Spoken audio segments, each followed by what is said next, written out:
तो भाई ग्रेविटेशन की शीट निकालो, है ना। उसकी S2 एक्सरसाइज दी थी मैंने।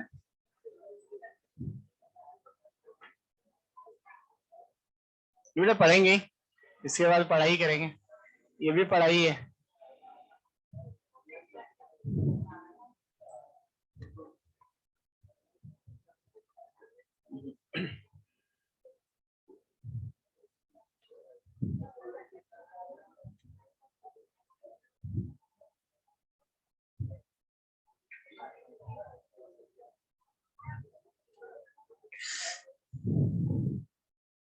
चलो भाई फटाफट शीट निकालो। ग्रेविटेशन की S2 एक्सरसाइज दी थी, टोटल क्वेश्चन है इसमें 9।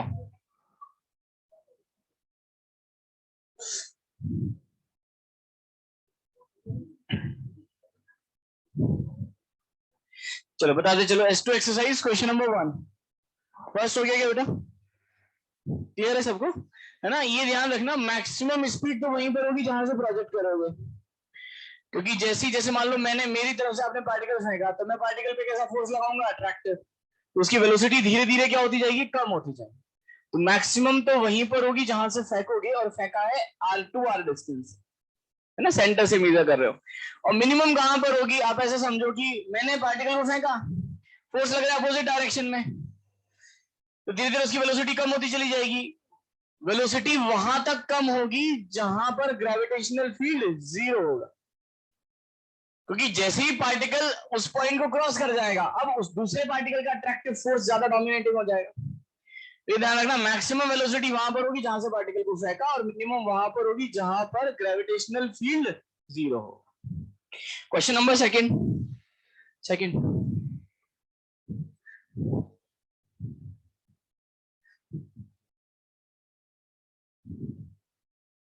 तो क्वेश्चन नंबर सेकंड बहुत आसान है, और ऐसा क्वेश्चन आपके जो भी पेपर हुआ था ना पिछली बार, वहां पर भी ऐसा ही क्वेश्चन आया हुआ था। क्वेश्चन है क्या, मैं आपको समझा देता हूँ। इसमें देखा, एक बॉडी को हम अर्थ सरफेस से लॉन्च कर रहे हैं, बात नहीं बेटा, कितने एंगल पर? 30 डिग्री और हॉरिजॉन्टल से। अब ऐसे समझो, यहां से मैंने लॉन्च किया, ये हॉरिजॉन्टल से कितना एंगल बना रहा है? 30 डिग्री। ये वेलोसिटी है V0। अब ये पार्टिकल कुछ इस तरह के पाथ पर जाएगा। इसमें बोला है इस प्लेनेट से इस सैटेलाइट की जो मैक्सिमम डिस्टेंस है वो आपको कैलकुलेट करनी है। मैक्सिमम डिस्टेंस मान लेते हैं ये वाली, ये R है और ये कितना है H। मैं ऐसे बोल सकता हूं, जब पार्टिकल मैक्सिमम सेपरेशन पर होगा, इसकी जो वेलोसिटी होगी फोर्स के कैसी होगी? परपेंडिकुलर। क्यों भाई? क्योंकि अगर वेलोसिटी ऐसे ना होके ऐसे होती, तो इसका एक और कंपोनेंट होता जो इस डायरेक्शन में जा होता, और वो इसको और दूर ले जाता। तो अगर ये मैक्सिमम डिस्टेंस है, तो रेडियल डायरेक्शन में कोई वेलोसिटी नहीं होनी चाहिए। जो भी वेलोसिटी होनी चाहिए वो टेंजेंशियल डायरेक्शन में होनी चाहिए। मान लेते कितनी हो गई V1। अब बहुत आसान है, आपको दो इक्वेशंस लगा सकते हो। पहला एंगुलर मोमेंटम कंजर्वेशन, और दूसरा वर्क एनर्जी थ्योरम या मैकेनिकल एनर्जी कंजर्वेशन। अप्लाई कर लेते हैं। पहला एंगुलर मोमेंटम कंजर्वेशन सेंटर के अबाउट, वो कितना आएगा? mv into R perpendicular. तो v के दो कंपोनेंट कर लो, ये कितना बनेगा? V0 cos 30, और ये कितना? क्या V0 cos 30 की तरह से वजह से एंगुलर मोमेंटम आएगा क्या? नहीं, तो ये आएगा mv इंटू आर परपेंडिकुलर। तो mv0 cos 30 into R perpendicular है यार। फाइनल एंगुलर मोमेंटम कितना होगा? mv into R perpendicular. ये हो गई इक्वेशन नंबर 1। और दूसरी इक्वेशन कहां से आएगी भाई? Mechanical energy conservation. अगर मैं इनिशियली अप्लाई करूं, तो इनिशियली काइनेटिक एनर्जी हाफ है V0 square. Initially potential energy यहां पर लिखोगे ना, -G capital M small m upon R। यहां पर पहुंचे तो पोटेंशियल बोलो, -G capital M small m upon. बहुत बढ़िया। और यहां पर काइनेटिक कितनी? हाफ। ये आंसर। यहां से V1 निकालो, इधर रख दोगे, आंसर आ जाए। सबको मेरी बात बढ़िया से क्लियर हो रही बेटा? तो बहुत ही सिंपल सा क्वेश्चन है। कई बार क्या होता है इस तरह क्वेश्चन में, आपको वेलोसिटी दे दी जाती है, एंगल पूछ लिया जाता है। ये हाइट दे देगा, ये एंगल पूछ लेगा, तो हम बहुत आसानी से कैलकुलेट कर सकते हैं। अगले क्वेश्चन की तरफ चले। क्वेश्चन नंबर कौन सा था ये? सेकंड। क्वेश्चन नंबर सेकंड के बाद क्वेश्चन नंबर थर्ड। थर्ड हो गया बेटा। Question number 4।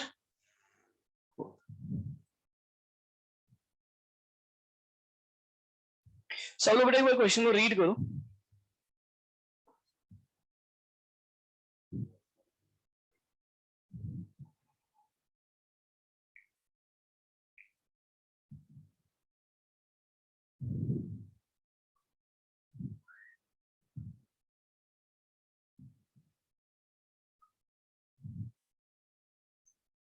तो क्वेश्चन नंबर 4 एक बार रीड करो, मैं साथ साथ सॉल्व करने की कोशिश करेंगे। क्या देखा है? कॉर्ड है जिसकी लेंथ कितनी है? सब लोग रीड करो। 64 meter is use to connect, कितना केजी का ब्लॉक है? 100 केजी का। कि एस्ट्रोनॉट है to a spaceship whose mass is much larger than that of the astronaut. अगली line, estimate the value of the tension in the cord, assume the spaceship is orbiting around near the earth surface. सब लोग बता दो। यहाँ पे 3 लोग हैं actually. एक तो अर्थ है, तो अर्थ का मास मैंने मान लिया me। एक स्पेसशिप है जो अर्थ के अराउंड घूम रहा है, तो ये हो गया स्पेसशिप। और एक स्पेसशिप से एक धागा बंधा हुआ है जिससे एस्ट्रोनॉट लटका हुआ है। सही है। और इस धागे की लेंथ कितनी दे रखी है आपको? L। इसको L मान लेता हूं। सही है। अर्थ की रेडियस हो गई R। अब आपसे पूछे इस धागे में कितना टेंशन होगा। ठीक है, मैं कुछ कुछ पॉइंट्स पूछूंगा, आप मुझे बताते चलना। सबसे पहला पॉइंट, ये जो सैटेलाइट है ये रुका हुआ या घूम रहा है? अर्थ के अबाउट घूम रहा है, तो इसके पास एंगुलर वेलोसिटी होगी, होगी ना। तो ये बताओ, अगर इसके पास एंगुलर वेलोसिटी है तो इसके पास सेंट्रीपिटल एक्सेलरेशन होगा, ओमेगा स्क्वायर इंटू आर होगा। तो ये बताओ, इस एस्ट्रोनॉट के लिए ये सैटेलाइट एक इनर्शियल फ्रेम है कि नॉन इनर्शियल? Non inertial. कैसा फ्रेम है? Non inertial. सबकी बुद्धि में बैठ रही है बात? नहीं, तारे जमीन ऐसा। ठीक है। अरे भाई, अगर हम बात करें कोई भी चीज, देखो सेंट्रीपिटल और सेंट्रीफ्यूगल में कुछ ज्यादा अंतर नहीं है। अगर मैं इनर्शियल फ्रेम से देखता हूं तो वो सेंट्रीपिटल हो जाता है, और अगर मैं नॉन इनर्शियल देखता हूं तो वो सेंट्रीफ्यूगल हो जाता है। किसी भी क्वेश्चन को आप इनर्शियल फ्रेम और नॉन इनर्शियल किसी से भी सॉल्व कर सकते हो। जैसे मैंने इसकी बात की कि अगर आप इस स्पेसशिप की बात करोगे तो ये स्पेसशिप घूम रहा होगा अर्थ के चारों तरफ, कितनी एंगुलर वेलोसिटी से? ओमेगा से। तो इसके पास एक सेंट्रीपिटल एक्सेलरेशन भी होगा। और अगर मैं इसके फ्रेम में जाऊंगा, अगर मैं स्पेसशिप के फ्रेम में जाऊंगा तो एस्ट्रोनॉट पे कौन सा फोर्स लगेगा? सेंट्रीफ्यूगल। कौन सी डायरेक्शन में लगेगा? सेंटर से अवे, तो इधर लगेगा। अब ये एस्ट्रोनॉट क्योंकि ये धागे से बंधा हुआ है तो ये इस वाले सर्किल के अराउंड घूम रहा होगा, और इस पे कितना सेंट्रीफ्यूगल फोर्स लगेगा? M omega square. रेडियस कितनी हो जाएगी? R plus. बहुत बढ़िया। और कौन कौन से फोर्स लगेंगे? एक तो टेंशन टी लगेगा, एक अर्थ का ग्रेविटेशन। आप बोलोगे सर सैटेलाइट का भी तो ग्रेविटेशन लगेगा, मतलब इसका तो बिल्कुल लगेगा। लेकिन मैंने आपको बताया है कि अगर मैं अर्थ के रेस्पेक्ट में, जैसे अगर मान लो हम दो पार्टिकल है तो हम भी तो एक दूसरे पे ग्रेविटेशनल फोर्स लगा रहे हैं, हम इसको कंसीडर करते हैं क्या? अर्थ के रेस्पेक्ट में हम इसको कंसीडर।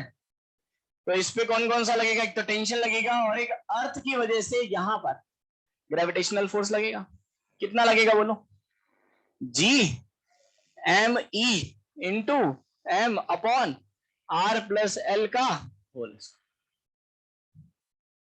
सही है। और अब इसको सॉल्व कर लो। T plus G M E into M upon R plus L का इज इक्वल टू, बोलो जल्दी जल्दी, हो जाएगा। अब इसको सॉल्व कैसे करोगे? इसमें से आर को बाहर ले लो, 1 प्लस एल वाई आर का होल स्क्वायर। उसको ऊपर लेके तो पावर कैसी बनी? -2, और वो 2 कहां जाएगा? आगे। आंसर आ जाएगा आपके पास। कहां पर? नेग्लेक्ट करके नहीं कर पाएंगे इस केस में, क्योंकि अप्रोक्सीमेशन में अगर आप जैसे वैल्यू को नेग्लेक्ट ही कर दोगे तो फिर आप उसको कैलकुलेट नहीं कर पाओगे। जैसे मैं समझाता हूं, थीटा बहुत छोटा है टेंडिंग टू 0, तो साइन थीटा की वैल्यू बताओ। थीटा क्यों 0 है? जीरो है, जीरो पुट करो, जीरो आएगा। क्लियर होगी बात? तो जब हम नेग्लेक्ट करते हैं ना, तो हमें देखिए, अगर मुझे आंसर निकालना है और मैं अप्रोक्सीमेट आंसर निकालना चाहता हूं, तो जब भी हम अप्रोक्सीमेशन यूज करते हैं तो हमारा उद्देश्य नेग्लेक्ट करना नहीं होता, हमारा उद्देश्य होता है कि एक्यूरेट से एक्यूरेट आंसर निकालना by using approximation, nearest answer निकालना। क्लियर हो रही बात? तो यहाँ पर हम इसको नेग्लेक्ट नहीं कर पाएंगे, हम इसको सॉल्व करेंगे। और सॉल्व कैसे करेंगे इसको? दैट इज टी प्लस, इसको क्या लिखूंगा, G M E M upon, यहाँ से आर स्क्वायर बाहर लीजिए, यहाँ पर कितना बना, 1 प्लस एल बाय आर का होल स्क्वायर। बिल्कुल, इसको ऊपर ले जाओ और क्या यूज करोगे, बाइनोमियल अप्रोक्सीमेशन, ये इसका आंसर है। नोट करो बेटा इसको, क्वेश्चन नंबर 4। 4 के बाद क्वेश्चन नंबर 5। हाँ हाँ, इसको इधर ला सकते, मतलब बिल्कुल इधर ही होगा। क्यों, कैसे हो सकता है? टेंशन इक्वलिंग फोर्स है हमेशा बॉडी से। अच्छा, ये आदमी इधर हो सकता है, ये कह रहे हो? इसमें लिखा हुआ है, पहली बात तो देखो, दो तरीके से मैं प्रूव कर सकता हूं कि आदमी यहीं पर होगा। पहला तरीका, क्वेश्चन में दे रखा है कि satellite near the earth surface है। और दूसरा, अगर मान लो आप आदमी को कहीं पर भी ले लो, आप आदमी को यहां ले लो, यहां ले लो, यहां ले लो, फाइनली घूमता घामता वो यहीं आ जाएगा। क्यों? क्योंकि आदमी पे क्या लगेगा, सेंट्री फ्यूगल फोर्स, वो क्या लगेगा, सेंटर से अवे, और सेंटर से अवे लगेगा तो इधर ही आ जाएगा। क्लियर है? हाँ, ऑब्वियसली बात है। अगर मान लो मैं यहां भी लूंगा, वैसे अगर मैं यहां भी लेता और सेंट्रीफ्यूगल फोर्स लगता, और अगर मैं इसको स्टेशनरी मानता, इसके फ्रेम में जाता, तो इसके फ्रेम में तो यहीं पर आ जाता है। और क्वेश्चन में दिया हुआ भी। क्वेश्चन नंबर 4 के बाद क्वेश्चन नंबर 5। क्वेश्चन नंबर 5 हो गया क्या बेटा? क्वेश्चन नंबर 6 हो गया। 6 बड़ा आसान है। आपको करना क्या है, यहां पे देखो 6 क्वेश्चन में आपको यहां पर अर्थ जो दे रखी है ना, वो उसमें जो डेंसिटी है वो यूनिफॉर्म नहीं है। जैसे मान लो कि 0 से R1 तक, मतलब 0 से R/2 तक तो डेंसिटी कितनी है, ρ1, और R/2 से R तक डेंसिटी कितनी है, ρ2। तो आपसे बोला क्या है, जितनी ग्रेविटेशनल फील्ड यहां पर है उतनी ही ग्रेविटेशनल फील्ड यहां पर।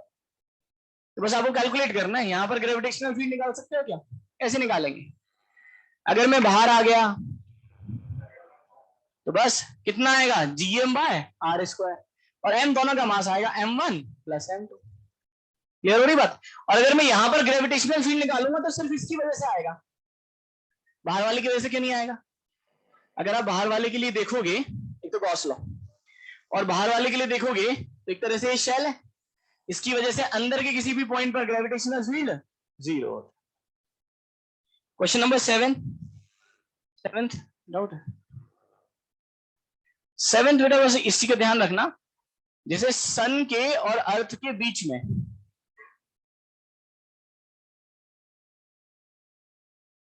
जो सेपरेशन होती है वो 1 एस्ट्रोनॉमिकल यूनिट के बराबर होती है।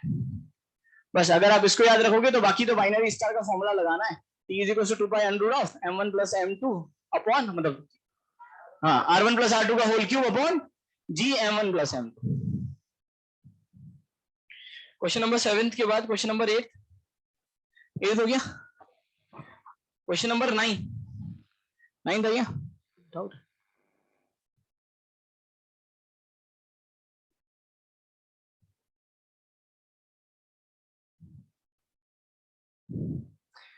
चलो क्वेश्चन नंबर 9 को रीड करो बेटा एक बार।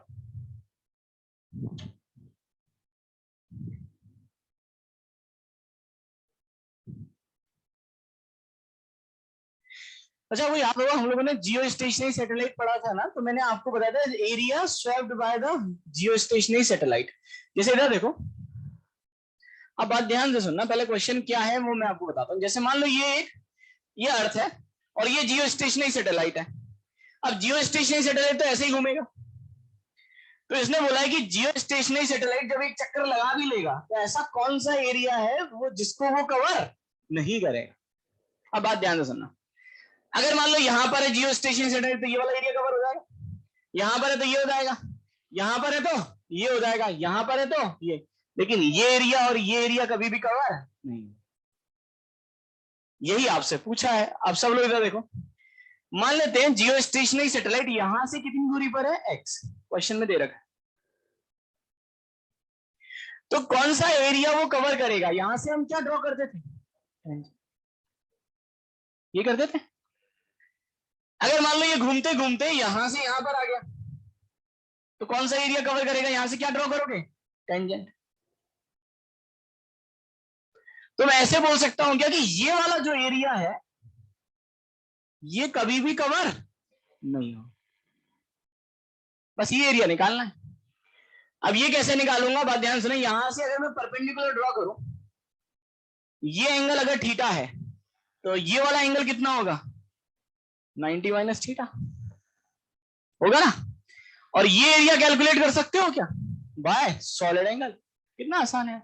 इस एरिया की बात करें तो ये होता है 2 pi R square 1 minus cos theta, और थीटा की जगह यहां पर कितना देगा? ऐसे कितने एरिया होंगे? एक ऊपर और एक नीचे, तो इंटू 2। ये आंसर है।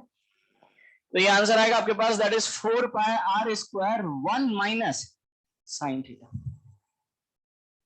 और साइन थीटा कैसे निकालोगे? यहां से साइन थीटा होता है परपेंडिकुलर अपॉन हाइपोटेनस।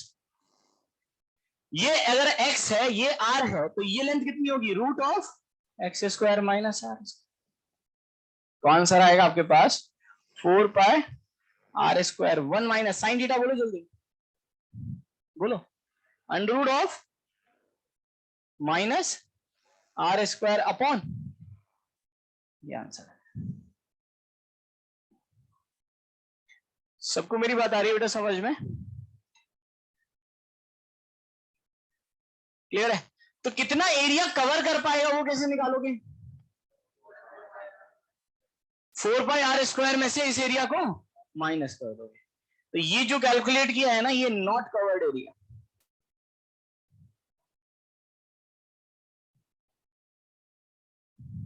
यही वैसे क्वेश्चन में पूछा है, लेकिन मैंने एक एडिशनल क्वेश्चन और जोड़ दिया कि भाई साहब अगर आपसे कवर्ड एरिया पूछा है तो वो कैसे निकालोगे?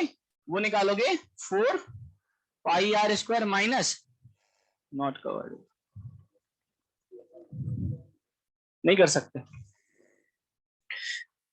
यहां से लोग ये वाला एरिया आ जाएगा। देखो ये एक इसने बोला कि सर एक काम ये भी तो कर सकते हैं कि कवर्ड एरिया बोल रहे हो तो क्यों 4 पाई आर स्क्वायर में से माइनस करो? ये वाला एरिया कवर्ड एरिया हो गया, ये वाला एरिया कवर्ड एरिया हो गया, तो ये वाला एरिया कैसे निकालोगे? आप लोग यहां पे ले लें तो फिर ओवरलैपिंग एरिया आ जाएगा। अगर आप, मैंने सब जब पढ़ाया था तो भी बोला था 4 सैटेलाइट लोगे तो उसमें एक समस्या है, ओवरलैपिंग एरिया आ जाएगा। तो कभी भी हम कवर्ड एरिया कैलकुलेट नहीं कर सकते टोटल। कैलकुलेट कैसे करोगे उसको? विजुलाइज, मैं समझ गया, मैथमेटिकली फीलिंग तो आ गई है ना। ये वही वाली बात हो गई 3 इडियट में, अप एंड डाउन।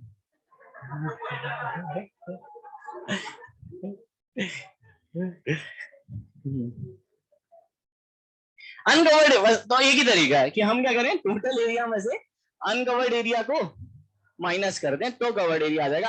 अदरवाइज जैसे तुम सोच रहे हो ना कि यहां से ये तो आ जाएगा, किसी को लगे कि सर ये वाला एक और सैटेलाइट यहाँ पे लगा दें तो ये एरिया तो वो कवर करेगा, साथ में इन दोनों का भी कुछ एरिया को कवर कर लेगा, ओवरलैपिंग रीजन आ जाएगा, इसमें गड़बड़ हो जाएगी। सबको यहाँ तक मेरी बात आ रही है बेटा समझ में? इसको नोट करो और उसके बाद फिर कॉपी निकालो।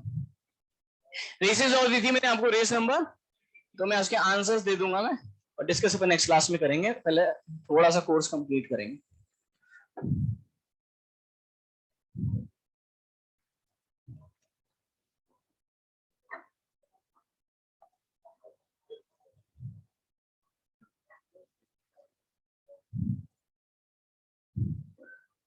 कहां तक कंप्लीट कर लिया था बेटा? ठीक है।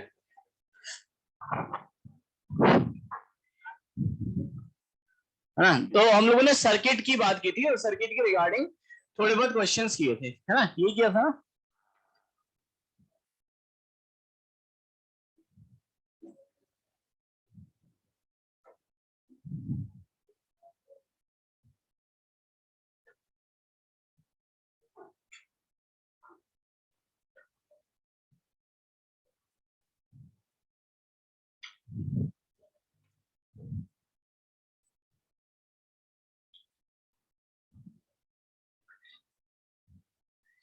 वैसे करंट में अभी तक हम लोगों ने जो पढ़ा सर्किट, खासकर हम बात करें सर्किट एनालिसिस की, तो आपको ये समझ में आया कि सर्किट को कैसे सॉल्व करते हैं, है ना? आसान लगा, बहुत डिफिकल्ट तो है नहीं।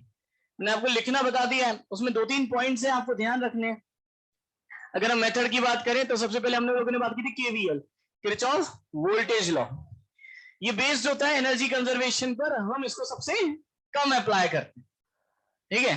दूसरा आता है केसीएल, किरचॉफ करंट लॉ, ये बेस्ड होता है चार्ज कंजर्वेशन पर। और केसीएल और एक और पढ़ा था हमने नोडल एनालिसिस। नोडल एनालिसिस एक ऐसा तरीका होता है जिसमें अगर ऐसे पॉइंट्स मिल रहे हैं जिनका पोटेंशियल सेम हो, तो हम वहां पर उसको जीरो मान लेते हैं और उसके रेस्पेक्ट में दूसरे दूसरे पॉइंट के पोटेंशियल को कैलकुलेट करते जाते हैं। इससे फिर हम रजिस्टर के अक्रॉस पोटेंशियल ड्रॉप निकालते हैं और वहां से करंट आ जाता है। तो हमें एक और चीज समझ में आई कि हम नोडल और करंट यानी केसीएल दोनों को एक साथ अप्लाई करके भी क्वेश्चन को सॉल्व कर सकते हैं। ऐसे क्वेश्चंस भी देखे हम लोगों ने। क्लियर है? आज हम बात करेंगे सीरीज और पैरेलल कॉम्बिनेशन की, जो बचपन से आप लोगों ने थोड़ा सा सुना है कि अगर दो रजिस्टर सीरीज में तो आर इक्विवेलेंट कितना होता है, R1 + R2, और पैरेलल में तो आज अपन ये पढ़ेंगे कि ऐसा क्यों होता है ना? अभी तो हमने पढ़ा कि ऐसा होता है, आज हम पढ़ेंगे ऐसा क्यों होता है। क्लियर हो रही है बात? तो बड़ा इंटरेस्टिंग सा टॉपिक है, हेडिंग डालो सीरीज कॉम्बिनेशन।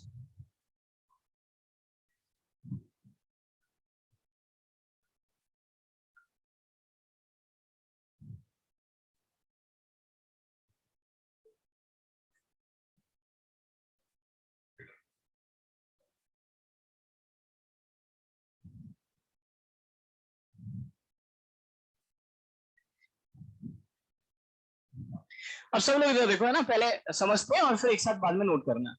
बात करेंगे सीरीज कॉम्बिनेशन की। मैंने एक बहुत ही सिंपल सा सर्किट लिया समझाने के लिए। यहाँ पे कितने रजिस्टर है? दो। दोनों सीरीज में है कि पैरेलल में? पहली चीज तो हम इसको पहचानते कैसे हैं कि कोई भी रजिस्टर सीरीज में है? अगर एक रजिस्टर जहां खत्म हो रहा हो उससे दूसरा रजिस्टर कनेक्टेड हो, इस तरह के कॉम्बिनेशन को हम क्या बोलते हैं? Series combination. कभी भी रजिस्टर सीरीज में होते हैं तो उन सारे रजिस्टर के अक्रॉस जो करंट की वैल्यू होती है वो सेम होती है। जैसे यहां पर मैंने दो रजिस्टर को एक बैटरी से कनेक्ट कर दिया, तो मुझे बताओ ये बैटरी चार्ज होगी कि डिस्चार्ज? डिस्चार्ज। एक ही बैटरी है, डिस्चार्ज होगी। तो करंट कहां से फ्लो करेगा? नेगेटिव टर्मिनल से पॉजिटिव। तो इस रजिस्टर में से भी कितना करंट पास करेगा और इसमें से भी कितना पास करेगा? आए। तो पहला पॉइंट कि अगर कोई भी रजिस्टर, लिखो मत, है ना, अगर रजिस्टर सीरीज में है तो उनमें करंट की वैल्यू सेम होती। अब करंट कैलकुलेट करना चाहे वो कैसे कर सकते हैं? हम क्या करें, यहां से चले केवीएल लगाते हैं, फटाफट बताते हैं। चलो यहां से यहां आऊंगा तो प्लस का भी, क्यों माइनस भी होना चाहिए? लो पोटेंशियल से तो प्लस भी, यहां से यहां गए तो माइनस का IR1, यहां से यहां गए तो माइनस का IR2 इज इक्वल टू, तो I इज इक्वल टू कितना आया? V/R1 + R। ये आ गया? क्लियर है? तो सर्किट में करंट की वैल्यू आ गई मेरे पास, I is equal to V/R1 + R2। मैं इसको ऐसे भी बोल सकता हूं कि बैटरी से फ्लो होने वाले करंट की वैल्यू आ गई। अब मैं क्या चाहता हूं कि इन दोनों रजिस्टर को हटाना और इनकी जगह मार्केट से एक सिंगल रजिस्टर को लाना। तो मेरा क्वेश्चन है कि अगर मैं इन दोनों को हटा के किससे रिप्लेस कर दूं? एक सिंगल रजिस्टर से, और सेम बैटरी से कनेक्ट कर दूं, तो आर इक्विवेलेंट की वैल्यू क्या हो? तो सबसे पहले, अरे रुक जाओ, हाँ, तो आर इक्विवेलेंट होता क्या है? हम कौन सा रजिस्टर लाएं कि मैं इन दोनों को हटा के एक सिंगल रजिस्टर से रिप्लेस कर पाऊं? तो उसकी एक ही कंडीशन होती है कि इस रजिस्टर को लगाने से सर्किट में अभी भी उतना ही करंट फ्लो करे जितना पहले कर रहा। क्लियर है? कोई हमसे पूछे कि भैया आर इक्विवेलेंट कैसे कैलकुलेट करते हैं, कैसे आप सारे रजिस्टर को हटा के एक सिंगल रजिस्टर से रिप्लेस करोगे, तो आप बोलोगे बड़ा सिंपल है। सर्किट में अगर 10, 15, 20 जितने भी रजिस्टर लग रहे हैं उसकी वजह से जितना करंट फ्लो हो रहा है उस अकेले रजिस्टर की वजह से भी उतना ही होना चाहिए। तो अभी भी सर्किट में कितना करंट फ्लो करें? आए। तो आई कितना आएगा? That is delta V/R equivalent, ये आएगा। तो ये हो गई इक्वेशन नंबर 1 और ये हो गई इक्वेशन नंबर 2। दोनों को बराबर कर सकता हूं क्या? तो यहां से आपके पास कितना आएगा, v upon R1 plus R2 is equal to v upon, तो यहां से R इक्विवेलेंट की वैल्यू आपके पास आ जाएगी, that is equal to R1 plus R2। और भी होते तो ऐसे ही चलता जाता। नोट करो बेटा इसका आता।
यहां तक सबको मेरी बात आई समझ में? सब लोग इधर देखो मेरी तरफ, हाँ मेरी तरफ देख लो यार, है ना। दोबारा से मैं पूछ रहा हूं आपसे, अभी मैंने क्या कंडीशन बोली, आर इक्विवेलेंट को रिप्लेस करने की कंडीशन क्या है? सर्किट में उतना ही करंट फ्लो करना चाहिए जितना पहले। लेकिन एक्चुअली ये कंप्लीट डेफिनेशन नहीं है, मतलब डेफिनेशन सही है लेकिन ये इसकी ओरिजिनल डेफिनेशन नहीं है। एक्चुअल डेफिनेशन कुछ और होती है, ये भी सही है, लेकिन बुक्स में जो लिखा रहता है उस डेफिनेशन पर आते हैं। वो ये होता है कि यहां पर 2 4 10 15 20 जितने भी रजिस्टर लगे हुए हैं, इन सब की वजह से बैटरी को जितना वर्क करना पड़ रहा है, अगर मैं इन सब को हटा के एक सिंगल रजिस्टर लगा दूं तो बैटरी को अभी भी उतना ही वर्क करना पड़े। उसके लिए उस रेजिस्टेंस का इक्विवेलेंट रेजिस्टेंस कितना होगा, उसी को हम आर इक्विवेलेंट बोलते हैं। लेकिन मैं ये डेफिनेशन आपको इसलिए नहीं बताई क्योंकि अभी हमें वर्क को कैलकुलेट करना नहीं आता, इसीलिए हम उससे कैलकुलेट नहीं कर पाएंगे। तो अभी हम ऐसा समझ सकते हैं कि बैटरी में उतना ही करंट फ्लो करना चाहिए जितना पहले कर रहा है। सही बात है। अब अगला पॉइंट, क्या इन दोनों रजिस्टर में करंट की वैल्यू सेम है क्या? लेकिन दोनों के अक्रॉस पोटेंशियल ड्रॉप सेम है क्या? नहीं। वो कैसे निकालेंगे? मान लो इसके अक्रॉस पोटेंशियल ड्रॉप है डेल्टा V1 और इसके अक्रॉस पोटेंशियल ड्रॉप है डेल्टा V2। ये होता है delta V is equal to कितना होता है, IR होता है। करंट की वैल्यू दोनों में क्या है, सेम है। तो मैं ऐसे बोल सकता हूँ कि delta V directly proportional to R होगा, होगा ना। तो इन दोनों में जो पोटेंशियल ड्रॉप बटेगा वो R के डायरेक्ट रेशियो में बटेगा। तो ऐसे भी बोल सकते हैं delta V1 is to delta V2 किस रेशियो में बटेगा, R1 इज टू R2 के रेशियो। टोटल वोल्टेज कितना है, V, किस रेशियो में बांटना है, R1 इज टू R2। तो इसको कितना मिलेगा, R1 upon R1 plus R2 into V। और दूसरे के अक्रॉस पोटेंशियल ड्रॉप कितना होगा, R2 अपॉन इंटू V। ये आएगा। सबको मेरी बात बढ़िया समझ में आ रही है बेटा? नोट करो इसको।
अच्छा, यही रीजन है इसलिए हम घरों में सप्लाई सीरीज में नहीं करते हैं। इधर देखो, हमारी जितनी भी डिवाइसेस होती है वो 220 वोल्ट पे ऑपरेट करने के लिए बनी हुई होती है।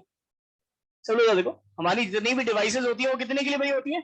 तो सपोज अगर मेरे घर का वोल्टेज कितना है 220, तो क्या इसके अक्रॉस 220 आएगा क्या? कम आएगा। इसके अक्रॉस 220 आएगा क्या? नहीं, कम आएगा, बढ़ जाएगा इनमें। ऐसे अगर मैं बहुत सारी डिवाइसेस को सीरीज में लगाता जाऊंगा तो पोटेंशियल ड्रॉप हर एक के अक्रॉस कम होता चला जाए, तो मेरी कोई भी डिवाइस प्रॉपरली वर्क नहीं करेगी। क्लियर है? इसीलिए हम कॉम्बिनेशन किसमें करते हैं? पैरेलल में। अब सब लोग देखो, जैसे मान लो यहां पर मेरे पास कितने रजिस्टर है? 3, R1 R2 और R3, और मैंने तीनों को कनेक्ट कर दिया सीरीज में कि पैरेलल में। कैसे पता चलता है? अगर किसी रजिस्टर के टर्मिनल के अक्रॉस वोल्टेज सेम है, जैसे मान लो यहां का वोल्टेज अगर 0 है तो यहां का भी, यहां का 0, यहां का भी 0।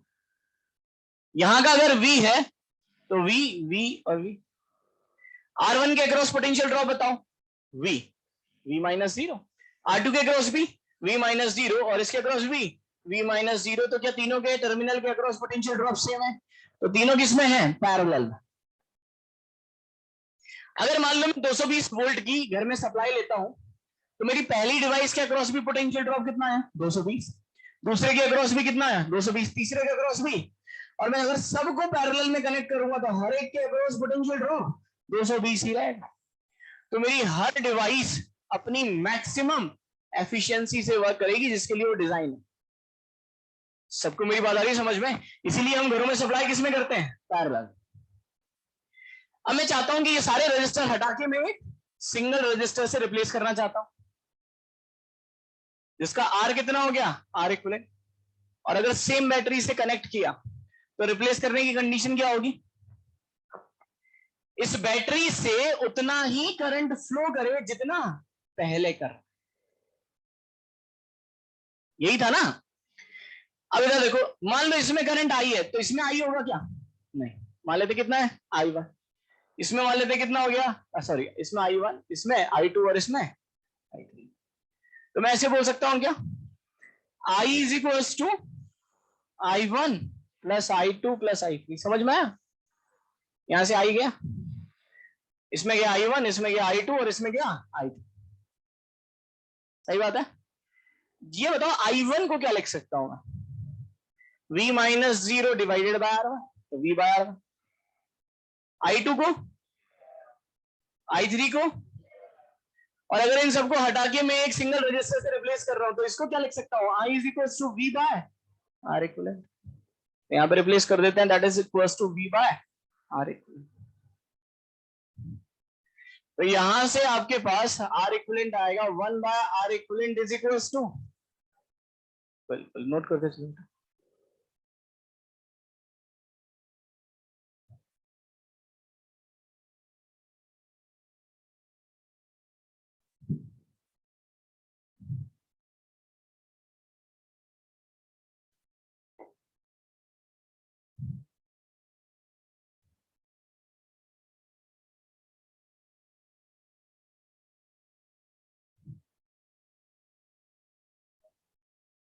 सीरीज कॉम्बिनेशन बिल्कुल काम आता है। मैं समझाता हूँ, जैसे सीरीज कॉम्बिनेशन कहां पर काम आता है? दिवाली की लाइट नहीं, अभी लेटेस्ट की बात करें यार, क्या दिवाली लाइट लगाएंगे? बड़े बड़े बात करें, बड़ी बड़ी बड़ी सोच रखेंगे, है ना? अरे बड़ी लाइट रहेगी। जैसे इलेक्ट्रिकल कार जो आजकल आ रही है ना, उसमें हम लिथियम आयन बैटरी को यूज करते हैं, और जो लिथियम आयन बैटरी के कॉम्बिनेशंस को हम यूज करते हैं वो सीरीज में होता है। ठीक है ना? टेस्ला कार्स में, ठीक है ना? बड़ी बातें करें, है ना? तो वहां पर होता क्या है? वहां पर कॉम्बिनेशन होता है सीरीज और पैरेलल, दोनों का कॉम्बिनेशन रहता है। एक्चुअली आप ऐसे समझो, किसी कार की चार्जिंग कैपेसिटी अगर मान लो 1,00,000 mAh है, तो ऑब्वियसली बात है मैं 1,00,000 mAh की तो बैटरी बना नहीं सकता। तो हम क्या करते हैं, वहां पर बहुत छोटी छोटी बहुत सारी लिथियम आयन बैटरी को लगा देते हैं, और सबको सीरीज में इसलिए कनेक्ट करते हैं क्योंकि सीरीज में कनेक्ट करने से नेट वोल्टेज बढ़ता जाता है। सब लोग देखो बढ़ता जाता है ना। अरे भाई यहाँ पे अगर इसके क्रॉस वोल्टेज है V1, इसके क्रॉस है V2, अगले के क्रॉस V3, अगले के क्रॉस, तो नेट वोल्टेज कितना? V1 plus V2 plus V3 plus V4। Clear हो रही बात?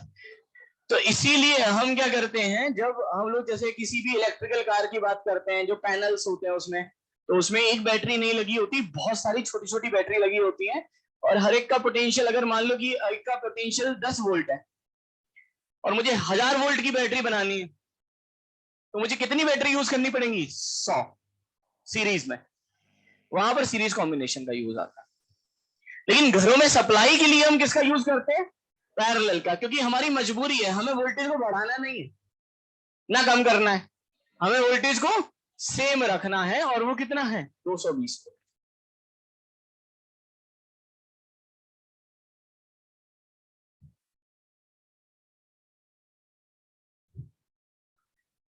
यहां तक सबको समझ में आया?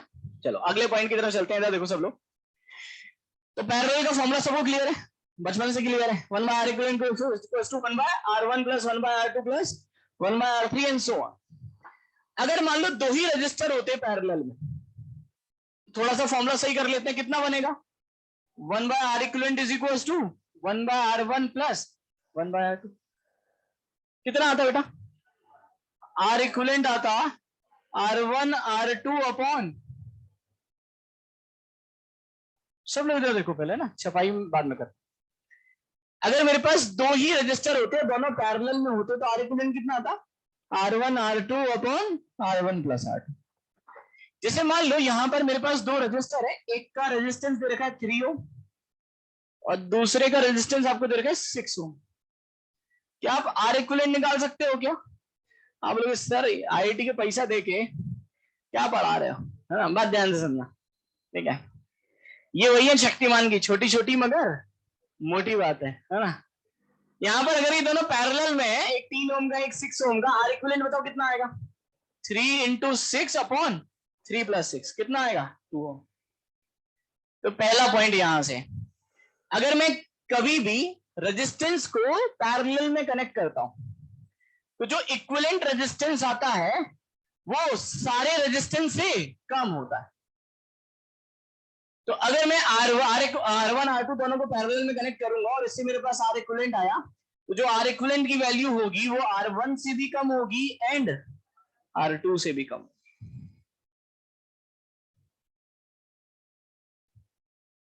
जैसे फॉर एग्जांपल अगर मान लो इधर देखो, मैं 10 रजिस्टर को पैरेलल में कनेक्ट करता, सबका रेजिस्टेंस अलग अलग है, एक का 1 है, एक का 3 है, 5 है, 7 है, 9 11 13, इस तरह से सबसे। अब बताओ सबको पैरेलल में कनेक्ट करोगे तो जो आर इक्विवेलेंट आएगा वो 1 से भी छोटा आएगा।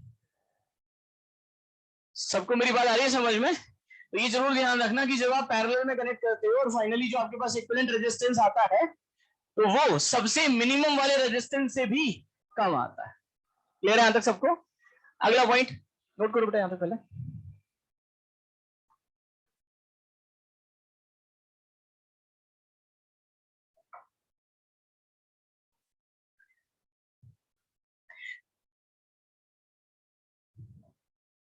पैरेलल में हर एक रजिस्टर के अक्रॉस पोटेंशियल ड्रॉप तो सेम है, लेकिन करंट सेम है क्या हर रजिस्टर से पास होने वाला?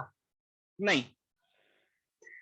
तो करंट कैसे बटेगा? इधर देखो, अगर मैं आई की बात करूं तो I is equal to delta V upon R, ये होता है ना?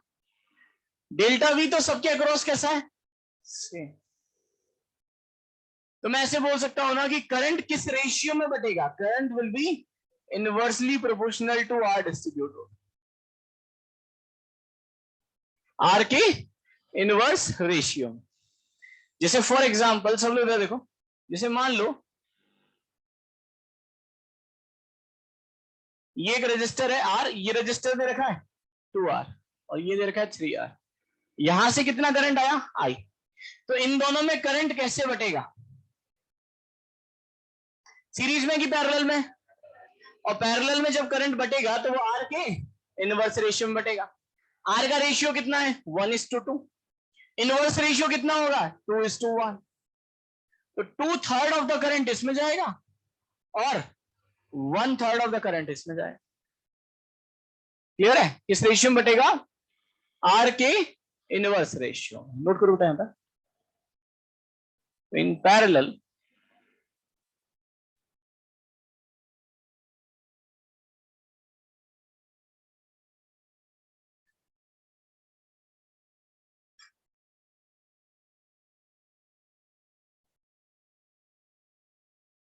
current will be distributed in inverse ratio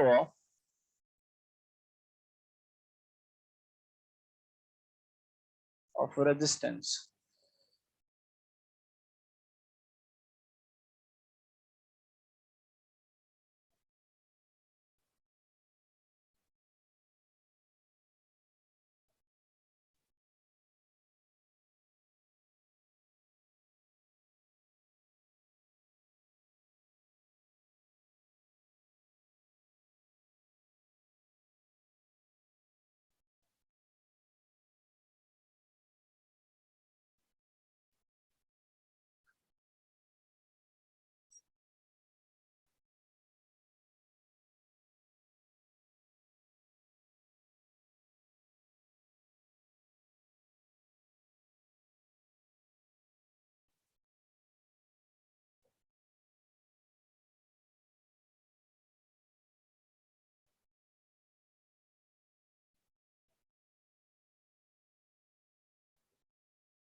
note करो क्वेश्चन को. Find out first, calculate R equivalent. Second,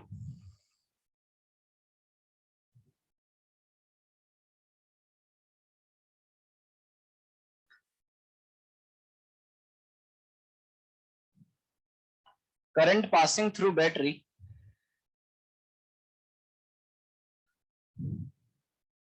And third, calculate current passing through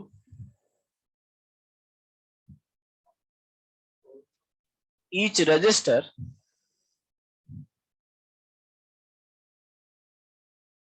and conducting wire. कितना है?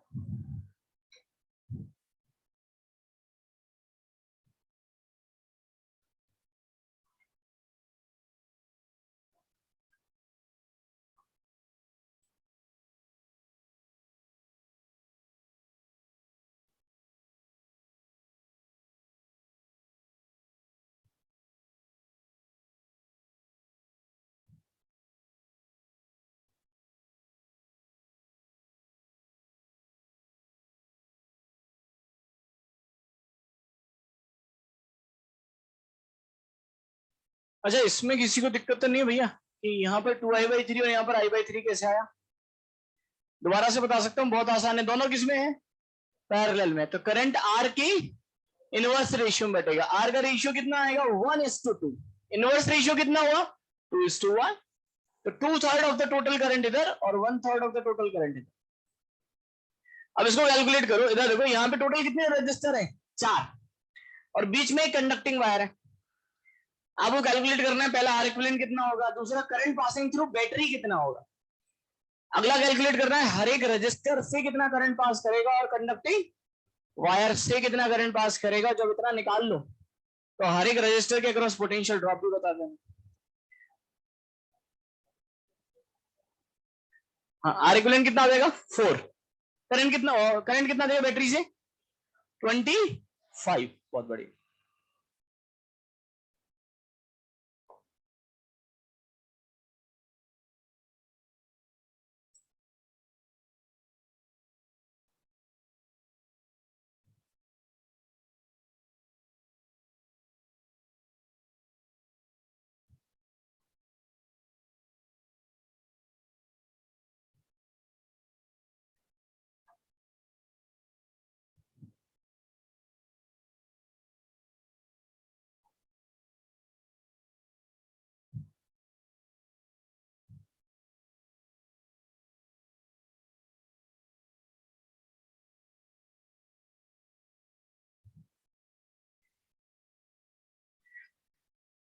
सबसे पहले आर इक्विवेलेंट की बात करें.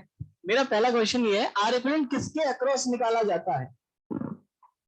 बैटरी के टर्मिनल के अक्रॉस. दोबारा से पूछ रहा हूँ, आर इक्विवेलेंट किसके अक्रॉस निकाला जाता है? बैटरी के टर्मिनल्स। टर्मिनल कौन से? ये वाले।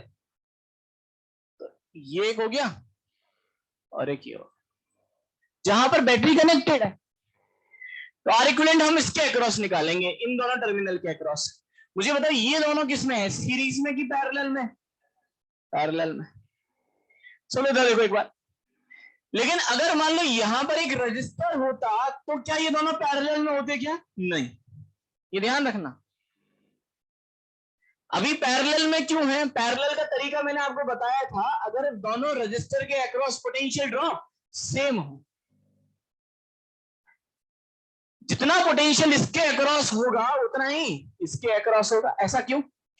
जैसे मान लो यहां का पोटेंशियल है ए, तो ये हो गया वी ए, इस पॉइंट का पोटेंशियल है वीबी, तो अगर इसका पोटेंशियल वीबी है तो इसका पोटेंशियल भी वीबी। क्यों होगा? कंडक्टिंग वायर है। तो ये दोनों किस में हो गए? पैरेलल में, क्योंकि जितना टर्मिनल पोटेंशियल ड्रॉप इसके अक्रॉस है उतना ही इसके अक्रॉस है। लेकिन अगर यहां पर एक रजिस्टर आ जाता तो यहां का वीबी पोटेंशियल है, तो क्या यहां का वीबी होता क्या? नहीं। तो ये ध्यान रखना कि अगर कंडक्टिंग वायर है तब तो पैरेलल में है, लेकिन अगर यहाँ पे एक रजिस्टर आ गया तो दोनों पैरेलल में नहीं होंगे। तो अभी तो सही है। तो ये बोला हमने पी और ये कितना था? क्यू। मुझे बताओ इन दोनों को हटा के एक सिंगल रजिस्टर से रिप्लेस कर सकते हो क्या? आर इक्विवेलेंट कितना आ जाएगा? 2 R1 R2 upon R1 plus R2। तो ये बनेगा 3 इंटू 6 अपॉन, सही है। तो इन दोनों को हटा के एक सिंगल रजिस्टर से रिप्लेस कर दिया, इन दोनों को हटा के भी एक सिंगल रजिस्टर से रिप्लेस कर दिया। इसका रेजिस्टेंस कितना? 2 ओम, इसका भी कितना, और यहां पर एक बैटरी है। अब ये दोनों किसमें हो गए? सीरीज में। अगर ये दोनों सीरीज में हो गए तो दो और दो कितना हो गया? 4। तो करंट की वैल्यू कितनी आई? 100 divided by R equivalent, 25 ampere. तो पहला answer, calculate the R equivalent. R equivalent आ गया कितना? 4 ओम। दूसरा, current passing through the battery कितना हुआ? 25 एम्पियर हुआ। अब सब लोग देखो, यहां से कितना करंट जाएगा? 25 एम्पियर जाएगा ना। तो यहां से भी कितना पहुंचेगा? यहां से भी कितना पहुंचेगा? 25 एम्पियर।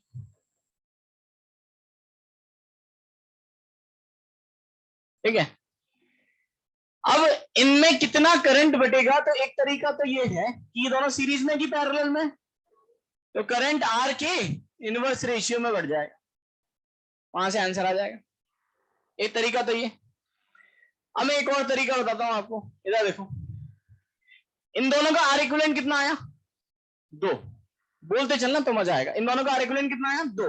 इन दोनों का आर इक्विवेलेंट कितना आया? 2। क्या दोनों बराबर ही है क्या? अब ये दोनों सीरीज में कि पैरेलल में? सीरीज में करंट तो सेम होता है, जितना करंट इसमें से जाएगा उतना ही इसमें से, लेकिन पोटेंशियल ड्रॉप सेम होता है क्या? सीरीज में पोटेंशियल ड्रॉप आर के डायरेक्ट रेशियो में बढ़ता है। कभी भी भूल जाओ तो कुछ भी नहीं है। Delta V is equal to I R, I same है तो delta V directly proportional to R, क्योंकि दोनों का रेजिस्टेंस सेम है तो 1:1, आधा आधा बढ़ जाएगा। इसके अक्रॉस कितना पोटेंशियल ड्रॉप आएगा? 50। और इसके अक्रॉस भी कितना पोटेंशियल ड्रॉप आएगा? 50 आएगा ना। अगर इसके अक्रॉस 50 आया तो इसके अक्रॉस भी कितना आएगा? 50 ही आएगा। और इसके अक्रॉस भी कितना आएगा? क्यों? क्योंकि इन दोनों, ये पैरेलल कॉम्बिनेशन ही तो था, इन दोनों का रिजल्टेंट ही तो ये आया था। सबको बात आ रही है समझ में? पैरेलल को हमने ऐसे ही तो प्रूफ किया था कि अगर मेरे पास 10 रजिस्टर हैं, 10 के 10 पैरेलल में है और वो एक बैटरी से कनेक्टेड है, वो कितने वोल्ट की बैटरी है? V। तो आर इक्विवेलेंट के अक्रॉस भी वोल्टेज कितना होता है? V ही होता है। तो अगर आर इक्विवेलेंट के अक्रॉस वोल्टेज 50 वोल्ट है तो इनके अक्रॉस भी वोल्टेज 50 ही होगा, क्योंकि दोनों किसमें है? पैरेलल में। बहुत बढ़िया। इसके अक्रॉस 50 है तो इसके अक्रॉस भी, और इसके अक्रॉस भी करंट आ गया हर एक रजिस्टर में। इसके अक्रॉस पोटेंशियल ड्रॉप पता है, इसके रेजिस्टेंस से डिवाइड कर दो, करंट आ गया, क्योंकि I is equal to delta V upon R. तो इसमें कितना करंट जाएगा? 50/3 एम्पियर।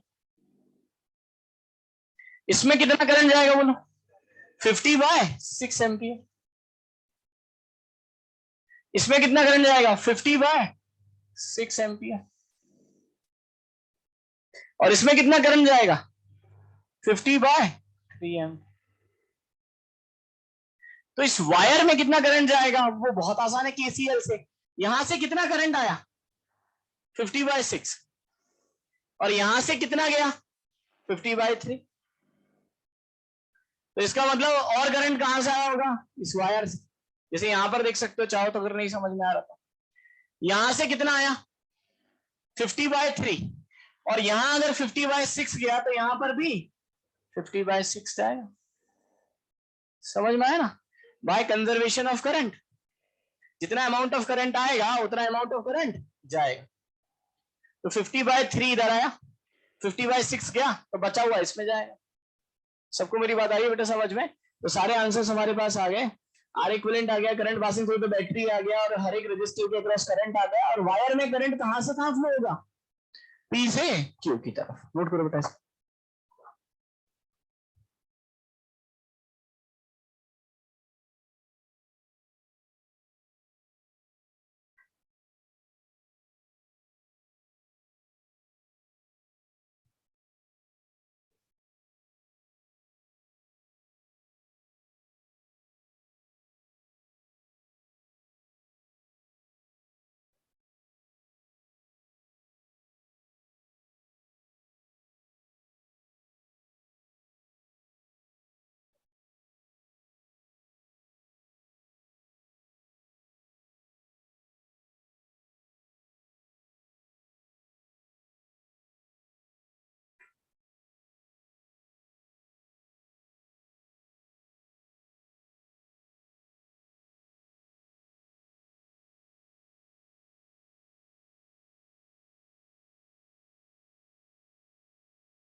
नोट करो बेटा इसको और कैलकुलेट करो कितना आंसर है।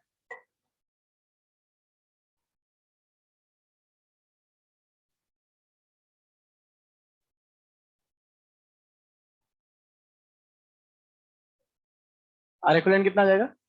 10।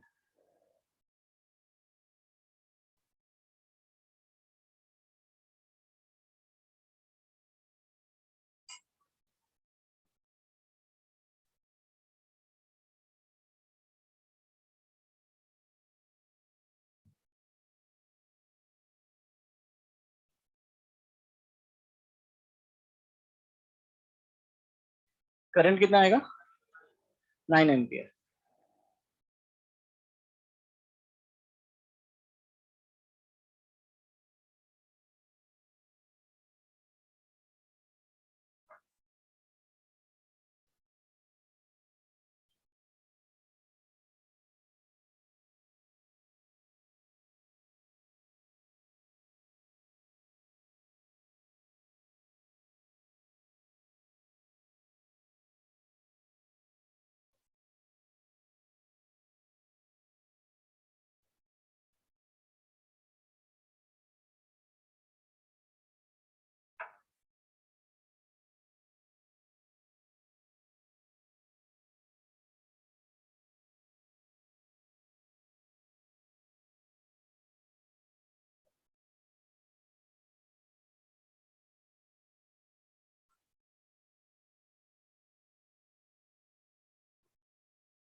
हर एक रजिस्टर में से कितना जाएगा? 3 एम्पियर। और कंडक्टिंग वायर में से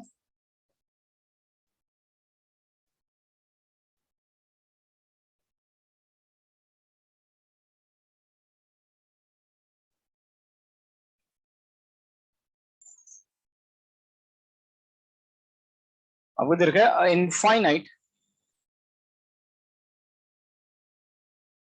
large circuit is shown in figure.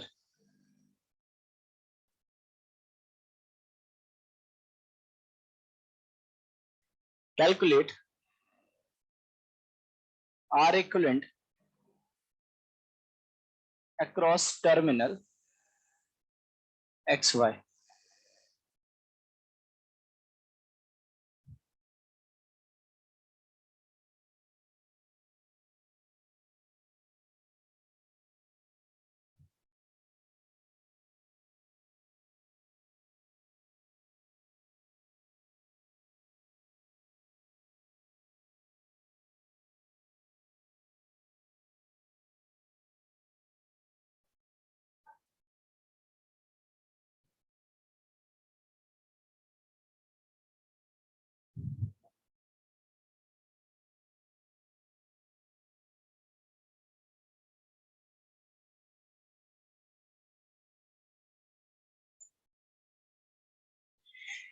ये लिख लेगा बेटा, ये हटा दो क्या? अब सब लोग इधर देखो बेटा, बाद में नोट करना। पहले थोड़ा सा इस पॉइंट को समझते हैं। मुझे ये बताओ, ये तीनों रजिस्टर सीरीज में है कि पैरेलल में? पैरेलल में, लेकिन अभी दिख नहीं रहा है ना? ऐसा तो कई बार किसी को तो देखने से अच्छा भी लग रहा होगा कि किसमें है, सीरीज में। क्लियर है? एक्चुअली ये सीरीज में नहीं है, किसमें है?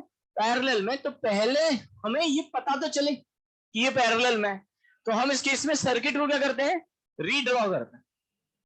अब रीड्रॉ कैसे किया जाता है उस चीज को ध्यान से सुनना। हमेशा वैसे ही रीड्रॉ करोगे चाहे कितना भी कॉम्प्लिकेटेड सर्किट हो। सबसे पहले क्या करोगे, आप बैटरी के टर्मिनल्स ढूंढोगे। बैटरी की टर्मिनल पता है? एक तो ये और एक ये। बैटरी के एक टर्मिनल का पोटेंशियल अज्यूम कर लोगे एक्स, और दूसरे का पोटेंशियल अज्यूम कर लोगे वाई। क्लियर है? अब सब लोग देखो, यहां का पोटेंशियल एक्स है तो यहां का भी एक्स, यहां का भी एक्स होगा ना? यहां का एक्स है, यहां का एक्स है, तो यहां का भी एक्स ही होगा। ऐसा क्यों? क्योंकि कंडक्टिंग वायर है, कहीं पे पोटेंशियल ड्रॉप ही नहीं आएगा। यहां का पोटेंशियल वाई है तो यहां का भी वाई और यहां का भी वाई। यहां का पोटेंशियल वाई है तो यहां का भी वाई। क्लियर है?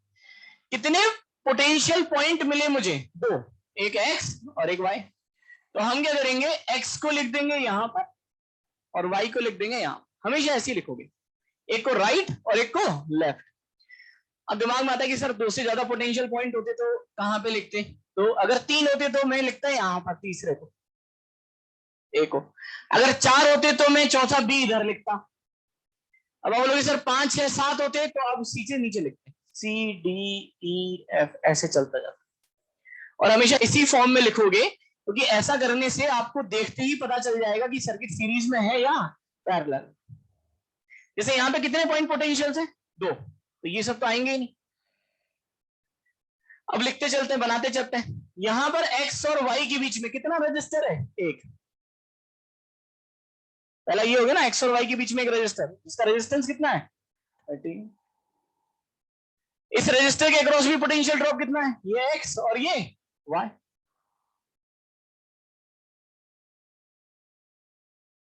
और इस रजिस्टर के अक्रॉस भी पोटेंशियल कितना है? एक्स और वाई।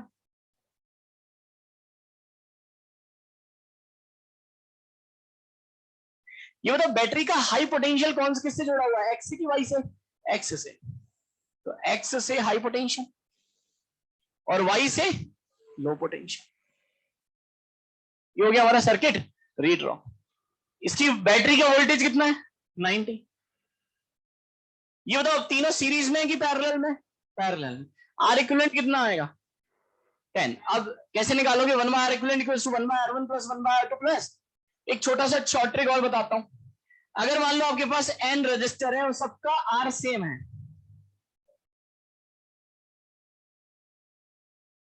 कितने रजिस्टर्स हैं टोटल?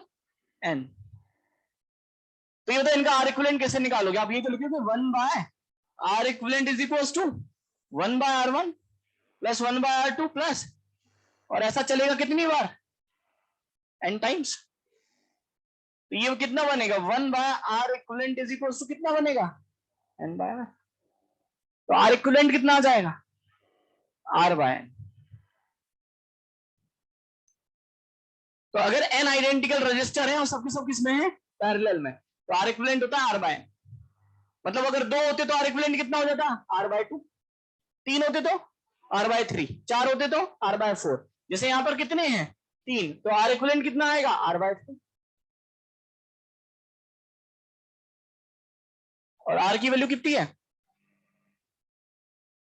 ये हो गया R इक्विवेलेंट आ गया। तो करंट की वैल्यू आ गई I इज इक्वल टू कितना आएगा delta V upon R equivalent. Delta V बोलो बाय 10 कितना आ जाएगा 9 एम्पियर।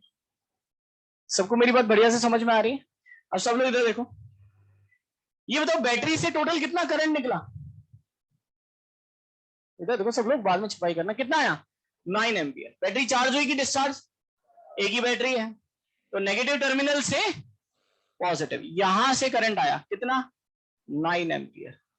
ये तीनों सीरीज में कि पैरेलल में, तो करंट बटेगा आर के इनवर्स रेशियो में, लेकिन तीनों के लिए आर सेम है तो बराबर बराबर बराबर बढ़ जाएगा। टोटल 9 एम्पियर है तो इसमें कितना जाएगा 3 एम्पियर, इसमें भी 3 एम्पियर और इसमें भी कितना जाएगा 3 एम्पियर। क्लियर हो रही है बात।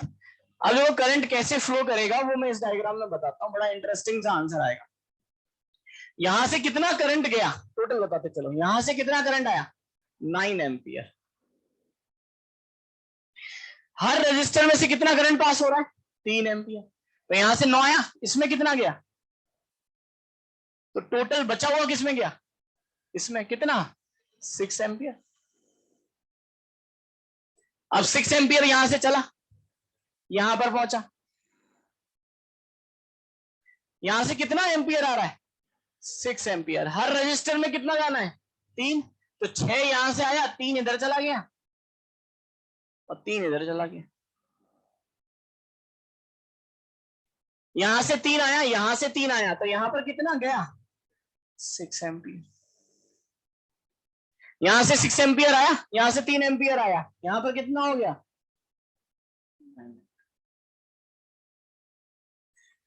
सबको मेरी बात आ रही है समझ में। तो देखो हर एक क्वेश्चन का आंसर आ गया। पहला आर इक्विवेलेंट की वैल्यू कितनी है 10।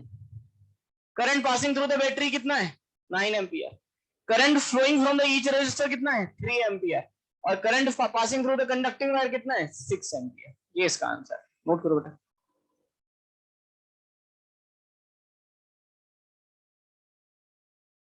हाँ बेटा, इस वाले में इसका चेक करना पड़ेगा बेटा कितना आ रहा है, कैसे सॉल्व किया इसमें। फर्स्ट का नहीं आ पाएगा बेटा, अगर ये कनेक्टेड नहीं होता तो ये तीनों किसमें आ जाता सीरीज में आ जाता। कैसे कैलकुलेट किया, बिल्कुल है ना। इस केस में हम क्या करेंगे, देखो ये एक इनफाइनाइट सीरीज है और इनफाइनाइट सीरीज के केस में आपको एक पर्टिकुलर मेथड यूज करना पड़ता है और उसी से आपका आंसर आता है। तो एक बार सब लोग एक बार थोड़ा सा सोचो फिर इसको डिस्कस करो।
कैसे सॉल्व करेंगे सब लोग इधर देखो बेटा एक बार,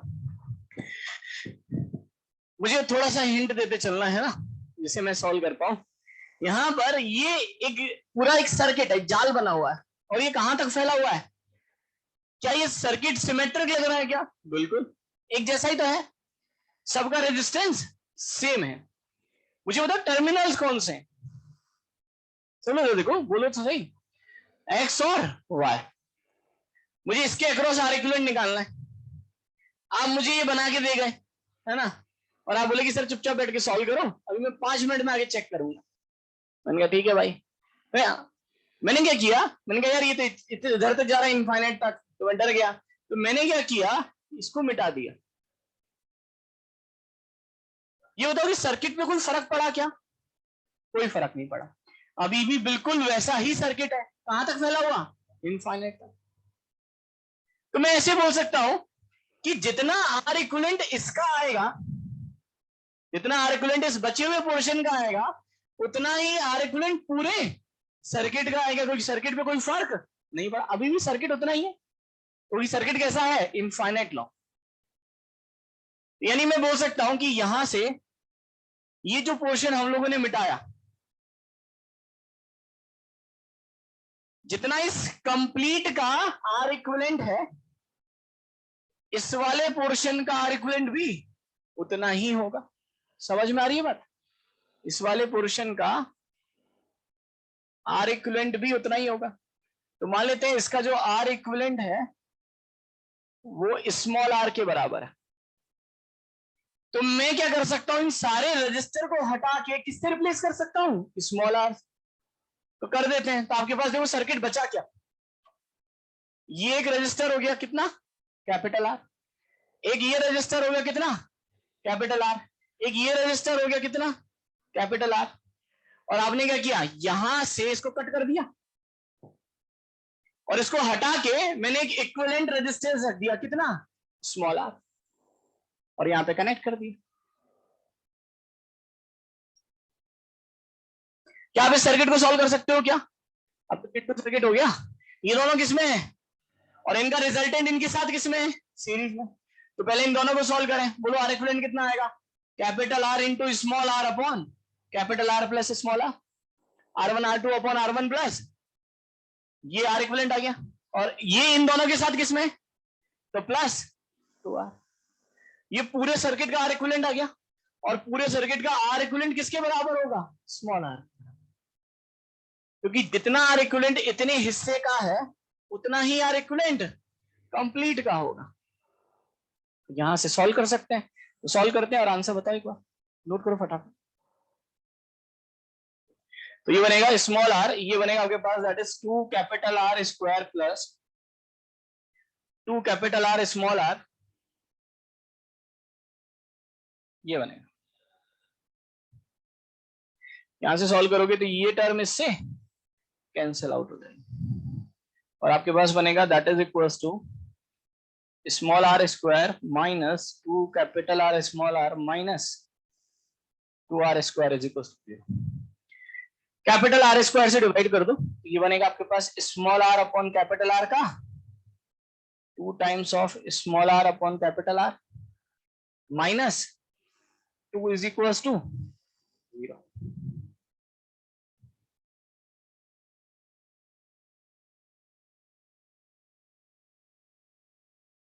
ये सॉल्व करना आता होगा, आता है ना भाई? करते हो ना इलेक्ट्रो, उसमें क्या बोलते, इलेक्ट्रो बोल रहा हूँ यार, दिमाग खराब हो गया मेरा। क्वाड्रेटिक में यहां से small R by capital R को एक दूसरी वैल्यू मान लो, सपोज एक्स, तो ये कितना बनेगा? X square minus 2x minus 2 is equal to 0। और श्री श्री श्री 1008 धराचार है। यहां से सॉल्व करोगे तो x की वैल्यू आ जाएगी that is minus B plus minus under of B square minus 4ac upon 2 है। ये आंसर आ जाए। कितना बनेगा ये? 8, ये हो गया 12, plus minus that is 2√3 divided by 2, तो 1 प्लस माइनस, माइनस तो आ नहीं सकता, क्यों नहीं आ सकता? नेगेटिव हो जाएगा, और रेजिस्टेंस नेगेटिव नहीं हो सकता, तो कितना बनेगा? √3 plus 1।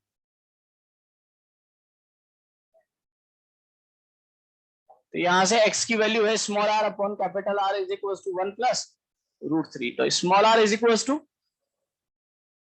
√3 plus 1 into capital R। ये आंसर है। हाँ,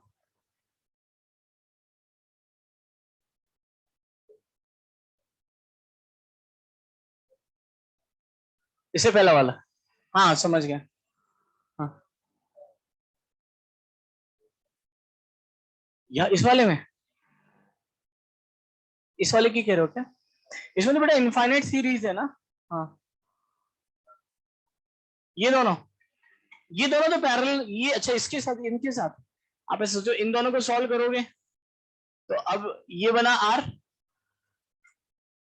इन दोनों का R इक्विवेलेंट कितना है? Capital R into small r upon capital R plus small r। और एक बन गया ये टर्मिनल है मेरे पास x और y। तो ये तीनों किसमें है? सीरीज में है ना, क्योंकि तीनों में करंट सेम फ्लो होगा। नोट करो बेटा यहाँ पर।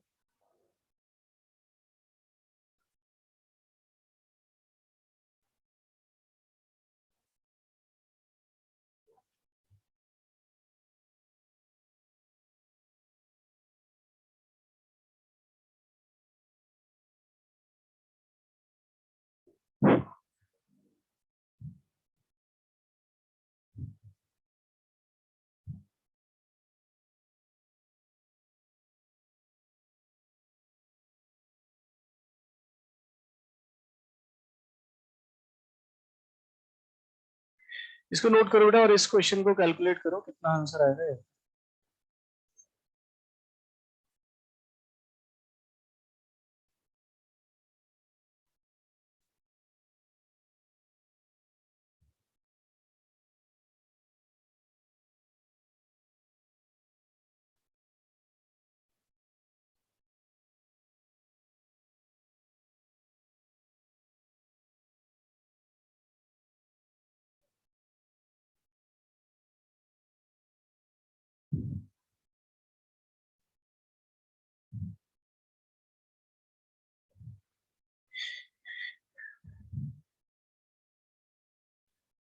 अब वो क्वेश्चन पे दे रखा है, if current passing through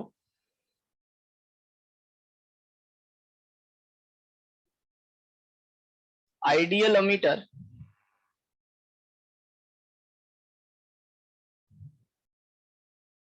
is same either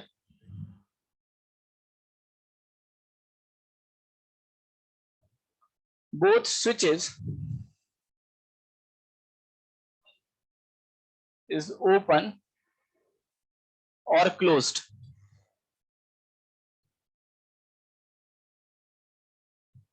find out value of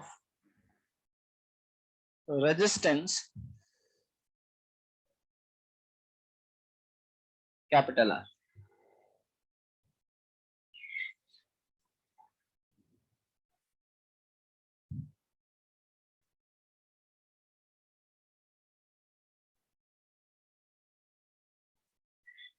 ये क्वेश्चन सबको समझ में आया बेटा कैसे सॉल्व किया है ना?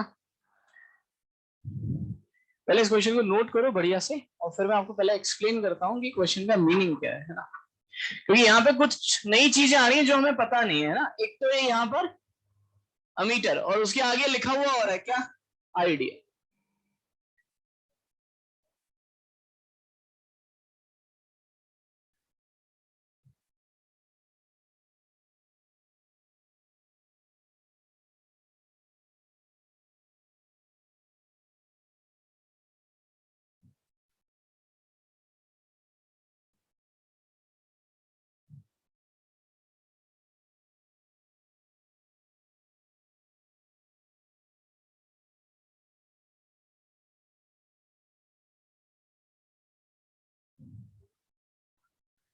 समझ लो, देखो बेटा पहले पहले तो अमीटर को समझते हैं कि अमीटर होता क्या है।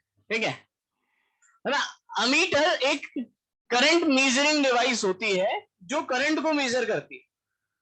ठीक है, जैसे यहां पर इधर देखो मैंने यहां पर एक अमीटर लगा दिया। तो ये अमीटर बैटरी से कितना पास करंट हो रहा है इसको नहीं बताएगा, ये अमीटर बताएगा जिस ब्रांच में मैंने इसको कनेक्ट किया है। जैसे मैंने इसको यहां पर कनेक्ट किया है ना, तो इस ब्रांच से जितना करंट पास कर रहा होगा ये उसको रीड करके आपको बता देगा। ये तो मतलब हो गया अमीटर का। लेकिन यहां पर एक वर्ड यूज किया हुआ है, आइडियल। आइडियल अमीटर का मतलब क्या है, तो मैं आपको पहले बिल्कुल देसी भाषा में समझाता हूं। कभी भी आपसे आइडियल अमीटर की रीडिंग पूछ ले तो आप क्या करो, यहां से अमीटर को हटा दो और यहां पर एक वायर लगा दो बस। जितना करंट इस वायर में फ्लो करेगा, जितना करंट इस वायर में फ्लो करेगा वही आइडियल अमीटर की रीडिंग होगी। दोबारा से बोल रहा हूं, मेरे साथ साथ दोहराओ। ओम भूर्भुवः स्वः, है ना, स्वाहा। एक वीडियो देखा था क्या, ऐसा देखा था क्या, है ना, कितना बढ़िया बना रहे थे।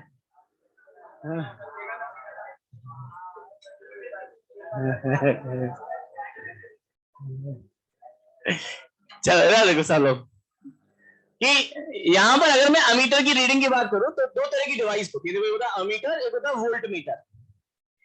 अमीटर करंट मेजरिंग डिवाइस होती है, जबकि वोल्ट मीटर वोल्टेज को मेजर करता है। अमीटर उसी करंट को रीड करता है जिस ब्रांच में आप अमीटर को कनेक्ट करते हो। भाई मैंने यहां पर कनेक्ट किया तो इसमें से पास होने वाले करंट को मेजर करेगा। यहां पर अगर मैं करता तो इसमें से पास होने वाले करंट को मेजर करता। आइडियल अमीटर कैसे रीड करता है, कभी भी आइडियल अमीटर की रीडिंग निकालनी हो तो उस अमीटर को हटा दो, उसकी जगह क्या रिप्लेस कर दो, एक वायर। जितना करंट इस वायर से फ्लो करेगा उतना ही उस अमीटर की रीडिंग होगी, बस इतना सा काम है।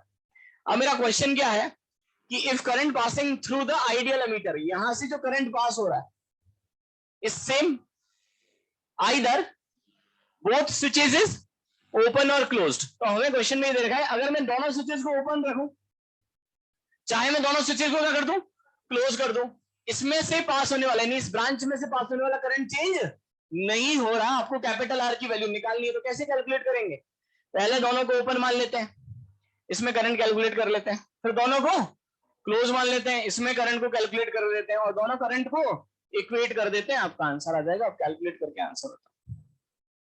नहीं नहीं बेटा,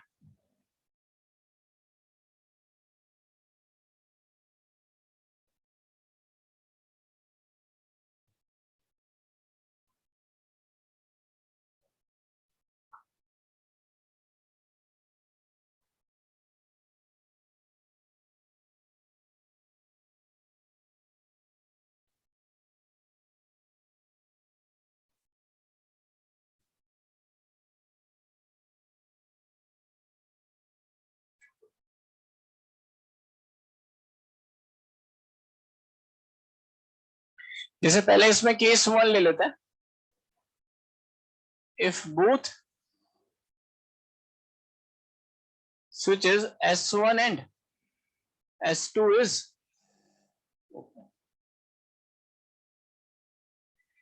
अच्छा, स्विचेस ओपन का मतलब क्या है कि अगर ये स्विच ओपन है तो ये ब्रांच जो है ना, ये वाली, वो किसी काम की नहीं है। क्यों, करंट ही फ्लो नहीं होगा। इसी तरह से अगर ये ओपन है तो ये भी किसी काम की नहीं है, तो इनके बिना सर्किट को बनाते हैं। तो अगर ये भी हट जाएगा और ये भी हट जाएगा तो बचा क्या, एक तो यहाँ पे 10 ओम का रजिस्टर बचा, ठीक है, यहां पर एक 5 ओम का रजिस्टर बचा, एक यहां पर 5 ओम का रजिस्टर बचा और ये एक बैटरी है कितने वोल्ट की, 10 वोल्ट। तो क्या करंट की वैल्यू आ गई क्या, बताओ कितना करंट फ्लो करेगा। मान लेते हैं I1, इसमें कुछ आई करंट मान लेते हैं, आई की वैल्यू बता सकते हो क्या, delta V upon R equivalent, that is 10 upon R equivalent. देखो यहां पर ये तीनों इसमें है सीरीज में, तो 5 और 5 10 और 10 20।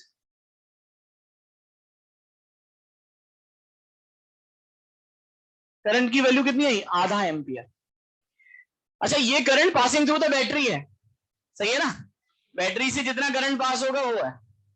अब इस केस में जितना बैटरी से पास हो रहा है उतना ही करंट अमीटर से पास हो रहा है। क्लियर है ना। तो ये आ गया मेरे पास पहला, जब दोनों क्या है, ओपन है। अब कैलकुलेट करो जब दोनों क्लोज होंगे तो अमीटर से कितना करंट पास होगा।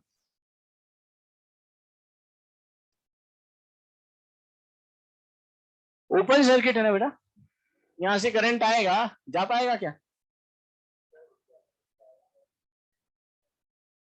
जा ही नहीं सकता ना इस ब्रांच में करंट, ये ओपन सर्किट है।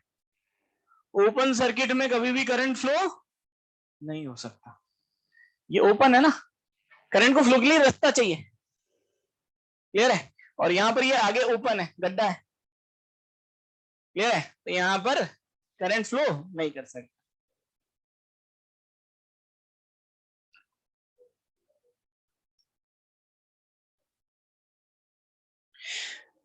अब अगले केस पर आते हैं, अगर दोनों स्विचेस S1 एंड S2 कैसे हैं?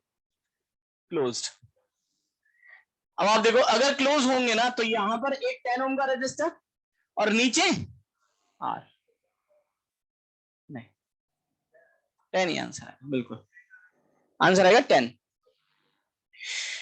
इधर देखो सब लोग, पहले बात को ध्यान से सुनना, अगर ये क्लोज होगा तो ये दोनों किस में हो गए? पैरेलल में। यहां से चले, अब आगे चले तो यहां पर एक रेजिस्टर मिला, कितने ओम का? 5। और यहां पर एक कंडक्टिंग वायर, ये भी तो बनेगा क्योंकि ये भी क्लोज हो गया। यहां से चले, यहां पर एक रेजिस्टर कितने ओम का? 5 ओम का, और यहां पर एक बैटरी 10 वोल्ट की, यही है ना?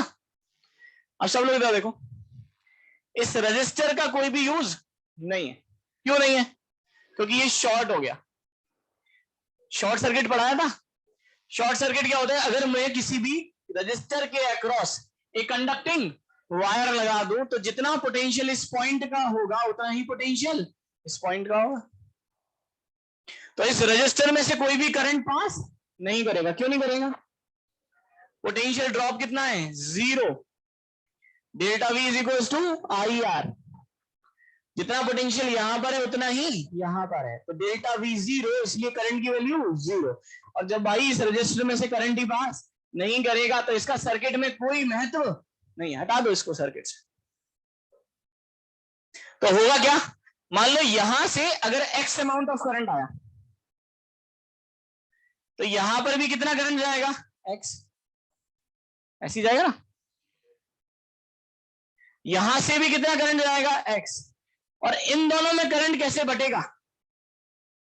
आर के इनवर्स रेशियो। आर का रेशियो कितना है? 10:R,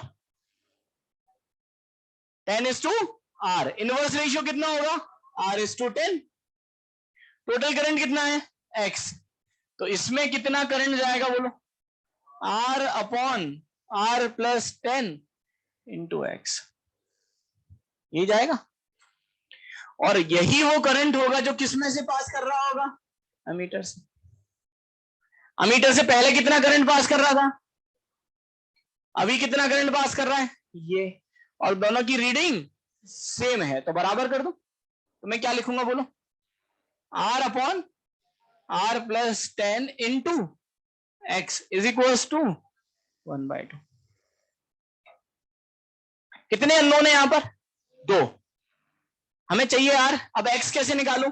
एक्स टोटल करंट है ना इस सर्किट में, तो एक्स तो आप निकाल सकते हो। एक्स आएगा delta V upon R equivalent.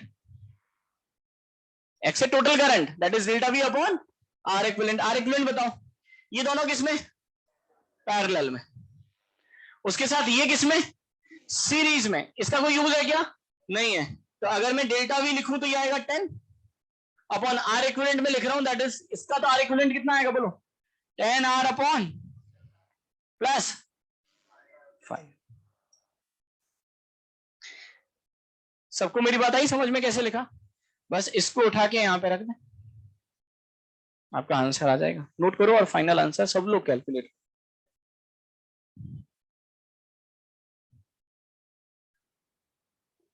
तो यहां से आपके पास आएगा R/R+10 इंटू एक्स। एक्स की वैल्यू कितनी है? 10/10R upon plus 5 is equal to 1/2।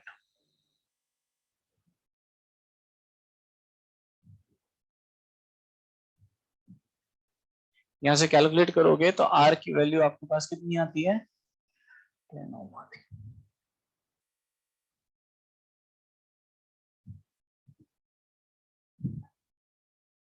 सबको मेरी बात आ रही है बेटा समझ में?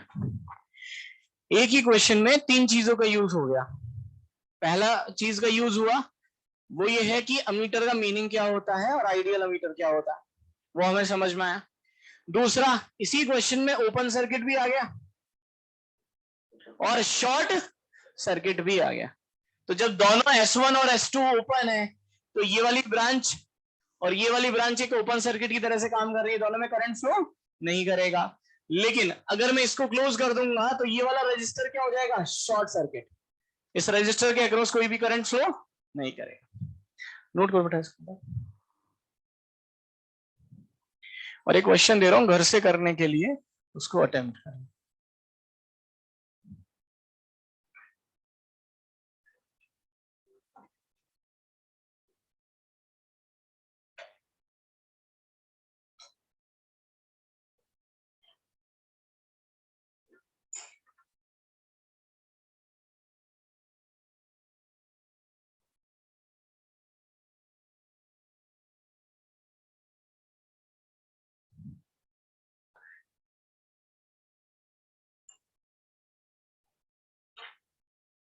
यहाँ का वोल्टेज आपको दे रखा है दैट इज VH, यानी हाई पोटेंशियल है, और यहाँ का पोटेंशियल आपको दे रखा है VL, low potential.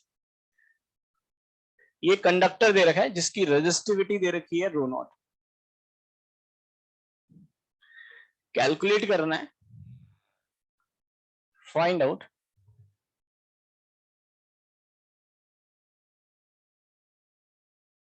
Current passing through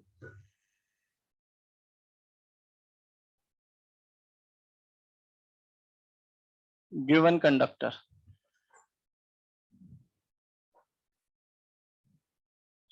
note करो सब लोग।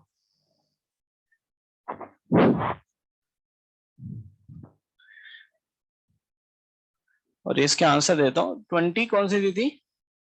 3।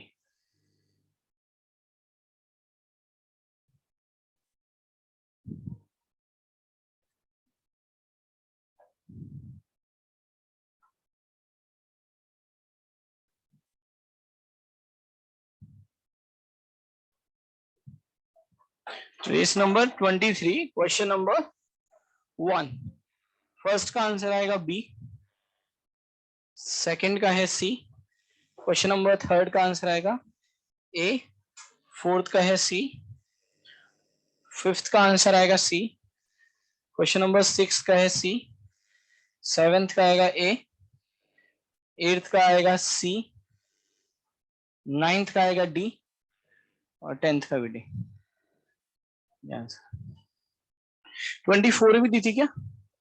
नहीं दी थी ना, ये दी थी, ठीक है।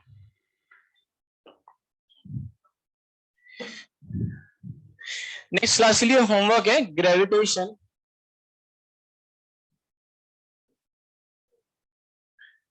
SCV, solve example and exercise में क्वेश्चन नंबर 12 से लेके 25।